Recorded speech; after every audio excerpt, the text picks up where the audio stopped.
Good morning, Motolon here, and we are back with another vlog. So for today's video guys, unfortunately, ibabalik na natin ang ating Totga bike, ang Yamaha MT-09 SP. Pero syempre, before natin ibalik, dapat meron muna tayong breakfast ride. Tara, samahan niyo ako. At sunduin natin si Triple pagkatapos. MT-09 SP Ducati Street Triple!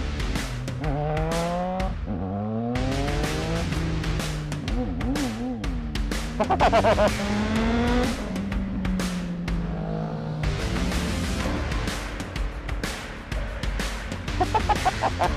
ito yan na dito.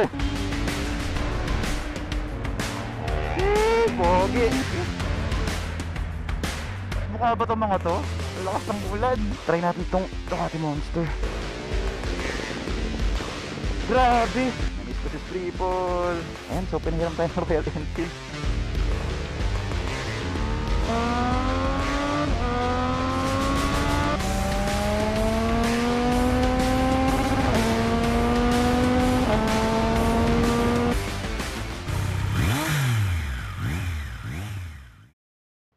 One last cold start sa Yamaha MT-09 SP.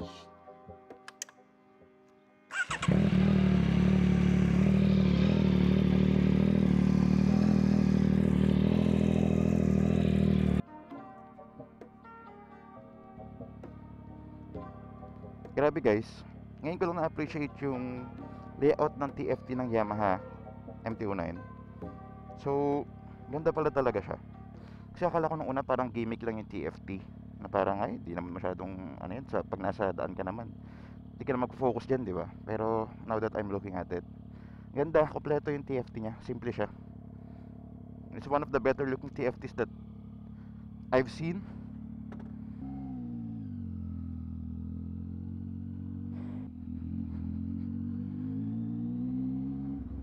And sa yung sinasabi kong switch gears niya, yung pag signal,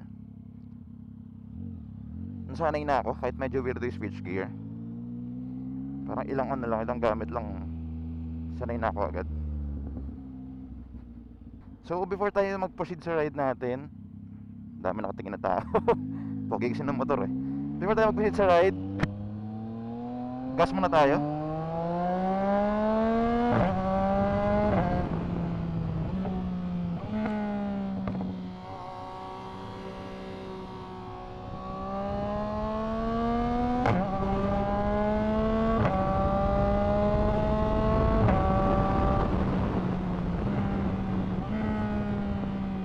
Grabe, sarap nitong motor na to. Lakas ng torque guys. Yung brakes, weirdly enough, nabanggit ko sa review video ko, hindi ko siya masyadong gusto kahit na naka radial master cylinder na siya na Brembo. And also yung naka stylema siya sa harap. Pero for some reason squishy pa rin yung brakes na to. Baka kasi baka may air bubble sa loob, hindi ko sure.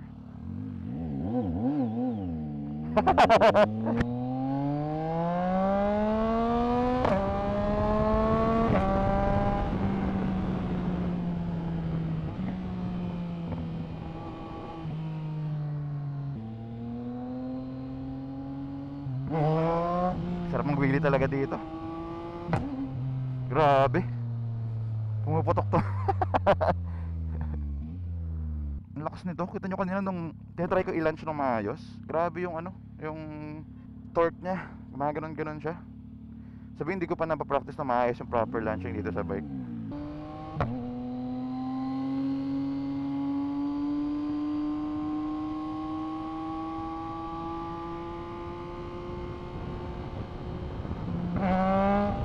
Kita nyo? Tumataas yung gulong sa harap.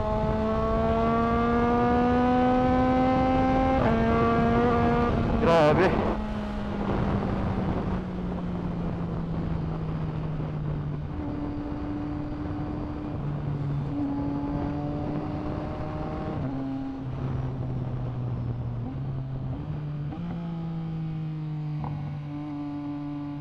To be honest with you guys, medyo alanganin ako second gear na to kasi parang nawawalan ng power sa second gear compared sa first gear.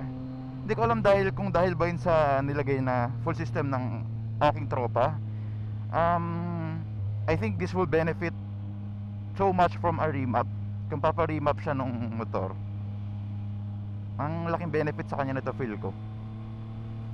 Kasi parang yung second gear nawawalan ng power ng konti. Kasi normally kahit second gear ang ideal na RPM para mag-wheelie ka eh.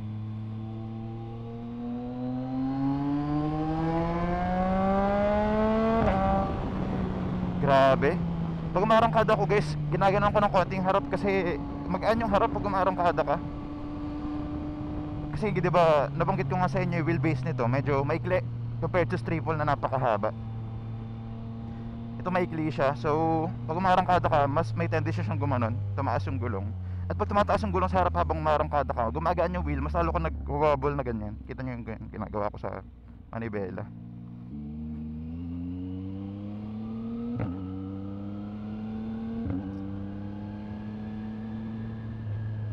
Wala kang event dito. Baka mamaya may event dito. Bakit mayroong mga mga tent na parang nagbibigay ng mga stubs gano'n. Mas masarap tumayo dito kasi mas mataas yung handlebar niya kaysa sa triple.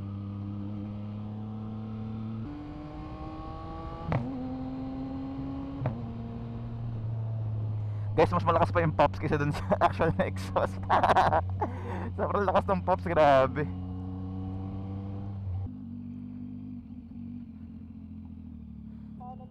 Naghihintay ako doon, nagbi-video lang ako. Hindi ako nagme-messenger, dito ka na pala.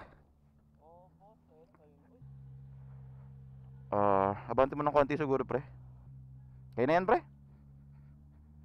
Mas malaki pa itong Ninja kaysa MT-09. Ang liit nito eh.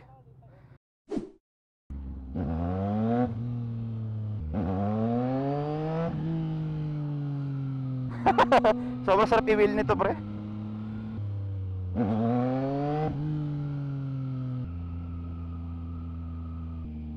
U-turn pa tayo. No left pala dito. Kala ko may left turn dito. Ano ba yun?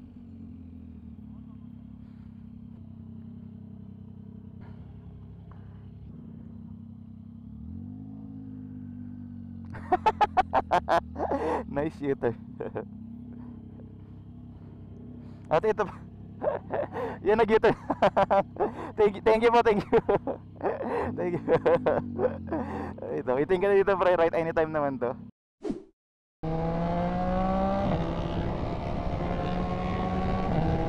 Lakas na ninja mo ah. Lakas na ninja mo. Lakas na marangkada.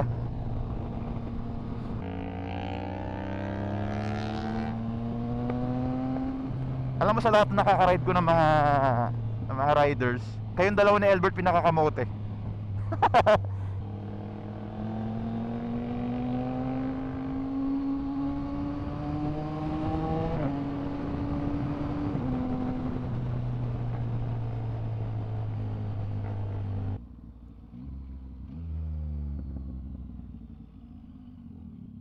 Ayun, breakfast muna sa Jollibee. Jollibee.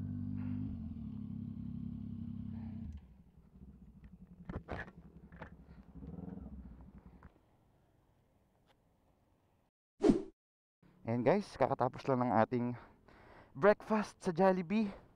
So, kita nyo yung weather, medyo papaulan na. And tara na, habang di pa umuulan. So, kasama natin tropa natin ngayon, si Doms. Punta tayo ng Sueño Cafe sa Makati. Ano? May waste ka na ba? Kahit di na. Sige, waste mo na kung gusto mo. Pero sa Chino Roses lang naman yun. Hindi. Magallanes na. Let's go.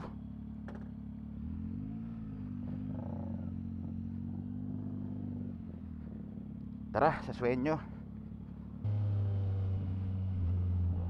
Grabe, malulungkot ako na ibabalik ko na itong MT-09 SP. Feel ko kaming dalawa ni Moto John Lee. Parang mas bagay sa magkabilang motor. Kasi ako, mas mahilig ako sa mga wheelie prone na motor. And then, si Moto John Lee, mahilig siya sa truck. Kaya feel ko mas perfect sa kanya yung street triple. Kasi talagang truck monster yun. Ako di mo na ako halos nag-truck. Never pa ako nag-truck sa talang buhay ko. Itong tunog ng MT-09, medyo similar siya sa street triple, pero hindi siya kasing ganun ka ingay lang. Mas tahimik siya, tsaka hindi siya ganun as high revving nung Street Triple ko. Both of them sounds good, to be honest with you. Tsaka ang ganda ng tangke nito. Lakas nung tunog nung Ninja sa likod. Mas malakas pa yung tunog isa dito sa atin.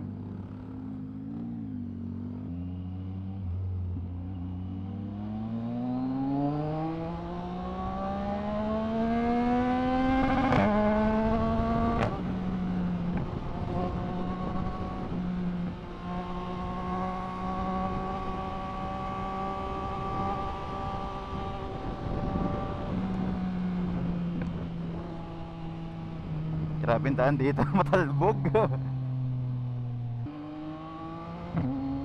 Grabe yung tunog talaga. Grabe yung pops. My God.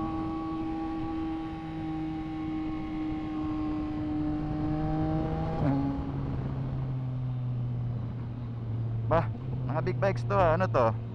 10R? Ano to mga motor na to?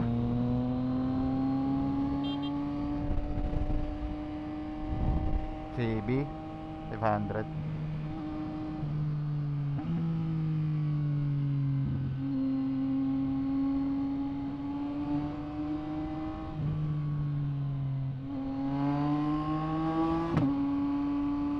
Ito yung ginawa ko din ng CB500 guys. Ganun ang normal na rating sa mga big bike. Kung may nakakasabay ka.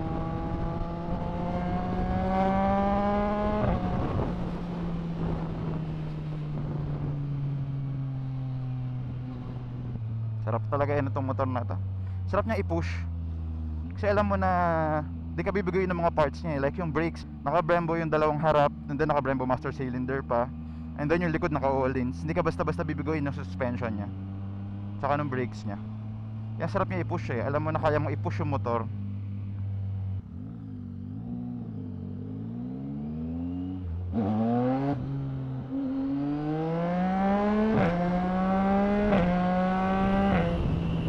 Grabe.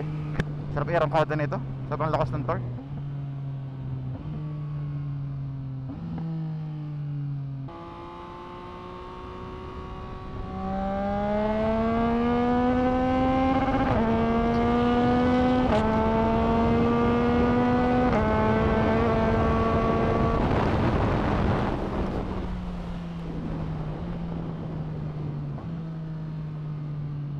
Alam mo, dahil lang sa the mere fact na nag-wheelie motor, ang enjoy na ako sa kanya. Kaso gaya nga nasabi ko, pag inaarangkada nyo talaga siya ng max, medyo nag-uwigil yung manibela. Gaya kanina, hindi ko na sabihin ko ang speed ko, pero kung makikita nyo sa vlog ko kanina, medyo nag-uwigil yung manibela, diba? Gusto nyo talaga na sobra-sobra sa natakbo sa motor na to, be-benefit greatly to sa steering damper. Kasi ngayon medyo hindi sobrang stable nung manibela niya pag umarangkada. Pero ang lakas ng torque, ramdam nyo naman, diba? Sobrang bilis agad. Ganda na Ninja talaga nito. Hindi, okay lang yan. Parang siya lang yung naka-Ninja na ganyan design sa buong Pilipinas. So kung ano kayo sa kanya guys, kita nyo naman Cinnamoroll_N4 kung gusto nyo siyang i-follow sa kanyang feed. Ganda na Ninja nyo. Grabe. Di rin masyadong mainit tong motor na to. Wala halos heat na nararamdaman. Okay na okay talaga to sa Pilipinas guys. Kasi Japanese bike eh. So ang ganda nung nung motor. Bagay na bagay sa Pinas. Ayun, di ba? Taas nun.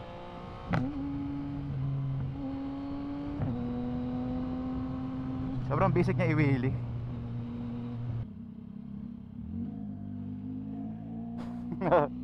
Wala na namang scan. Na ganun talaga. Talaga nag-i-scan dyan.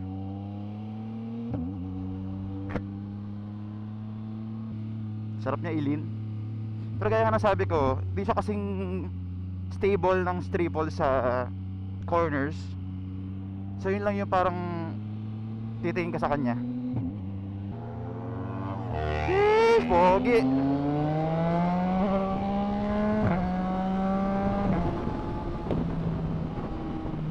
Pogi na Ninja nito eh. Feeling ko ito yung pinakamagandang Ninja 400 na nakita ko. Sige. Sige. Sige. Ayaw pang mauna.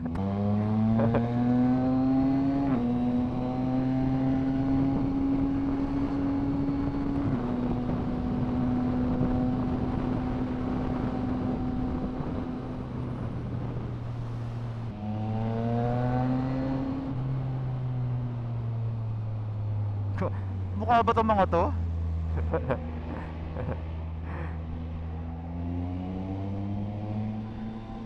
Gulat ako.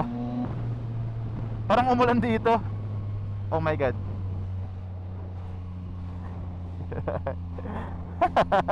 Parang umulan dito. Oh no, yung likod namin. Parang umaambon na. Ngayon ko ba? Ba yan? Ilagod ka. Ay nako, fake news. Akala mo walang ulan ngayon sa Makati. Lalakas ng ulan. Ay Diyos ko. Problema itong motor kasi na to guys, naka-tail tayo din na to. Wala na tong mudguard. Eh problema, puro ano yung tayo likod. Ay naku, sinalo na lahat ng likod kayo. Ano, putik.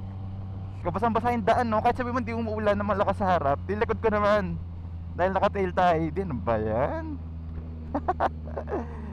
Ay naku, minamahalas ka nga naman. Basang-basa yung daan. Basang-basa yung daan.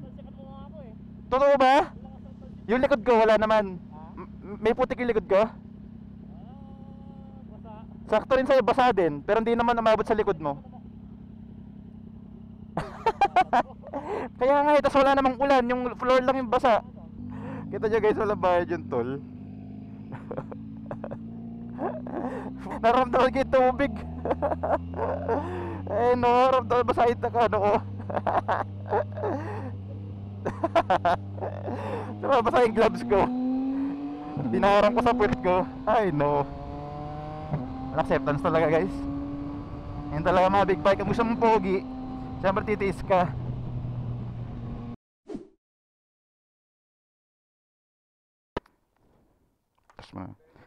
Try natin tong Ducati Monster. Uy, ang baba. Grabe naman. Ang baba ah. Ang manipis nga. Flat foot na flat foot. Ang gaan pre. Sobrang gaan. Parang wala. Uy, sarap ng tunog. V2. Ano? Sarap. Ang sarap ng tunog pre pag V2 no. Sheesh. Tara. Buwan sarap ng tunog ng V2. Buwan natin, ikot tayo.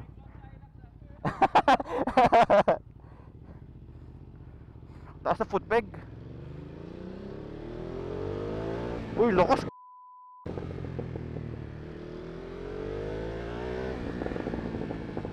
Grabe. Pero ba't ganon? Parang ang init ng bakal. Tumatama yung bakal sa legs ko at ang init. Hindi ko masyadong. Teka, U-turn tayo. So walang ano to. Ang lakas ng torque niya. Pero magaan. Sobrang gaan. What?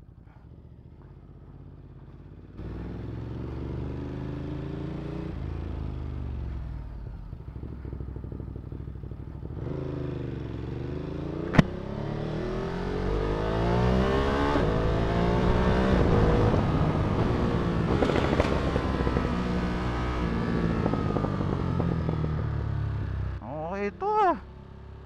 Sarap. Ikot ko muna. Init sa legs. What?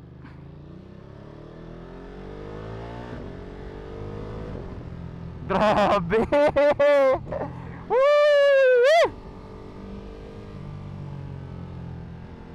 Kaso init niya sa legs pare. Ang init niya sa legs guys. Yung tuhod ko sakto dito sa bakal. And mainit. Init siya. Napapasok ako to be honest with you guys.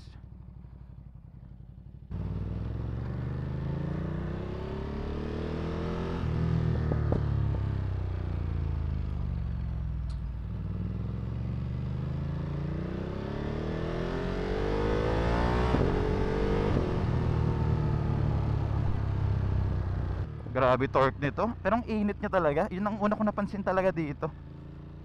Pero ang ganda ng ano niya, lakas ng torque niya.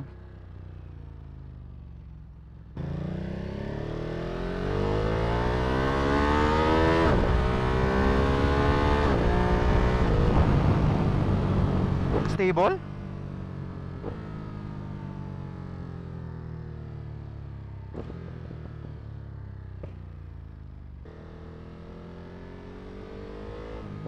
Grabe yung tunog guys, ang sarap.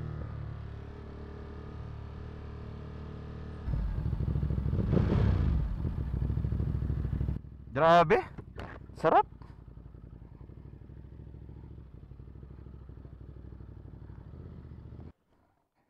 Sarap pre, kaso ang init. Oh, hawakan mo to pre. Sobrang init nito. Gasarap pre, kaso ang init. Mainit. Grabe. Babarel.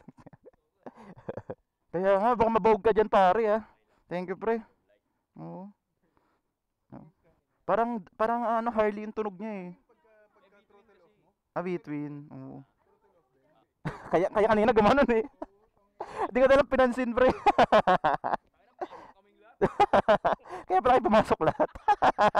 Sabi, bilisan mo na, baka pagalitan pa ako. Galit na galit eh. Oo. May tiniri ka ba? Sheesh! Baka kahit yan. Ang taas oh. Ang taas ng puan. Ayan, so pinahiram tayo ng Royal Enfield. Ang taas. Taas ng upuan. Pero ang sarap ng tindigan. Okay. Kaya nga, magagalit na sa akin, pre.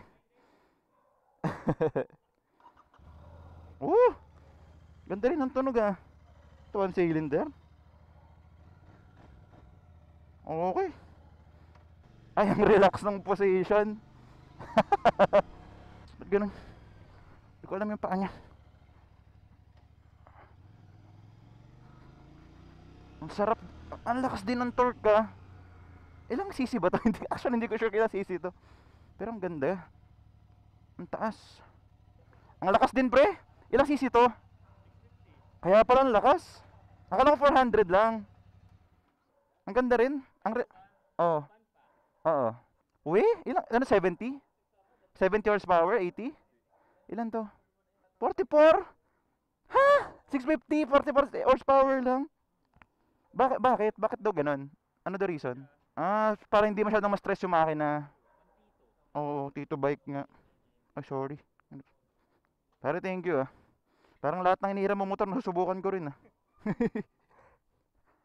Miss ko yung motor ko.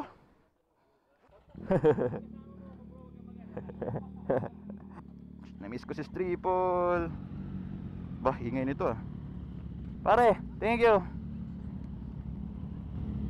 Go. Tara.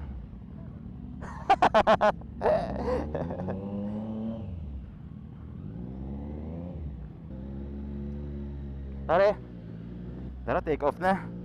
Again, thank you ulit kay Moto Junli sa pagpapahiram sa atin ng kanyang MT-09 SP. At kay Jericho sa pagpapahiram sa kanya ng dati ng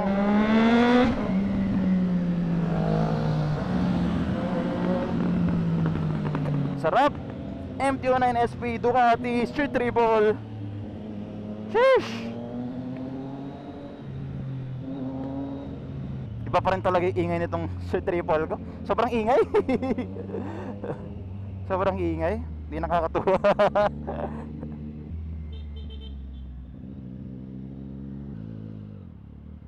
Salamat again kay Moto Junli sa pagpapahiram ng MT-09 SP niya sa akin ng ilang araw.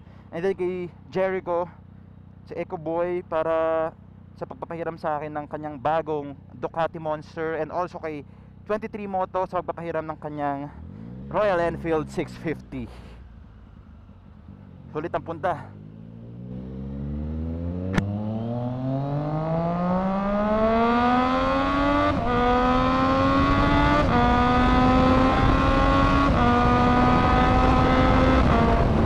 Grabe, iba talaga to guys. Pero if mabalik kayo sa part ng video na to guys, maraming salamat sa panonood.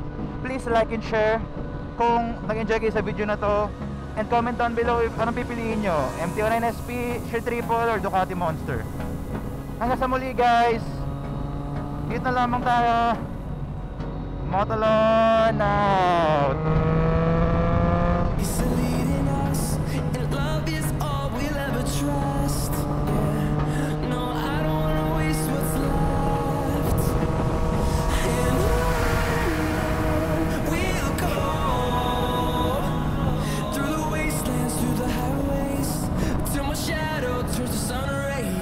Oo.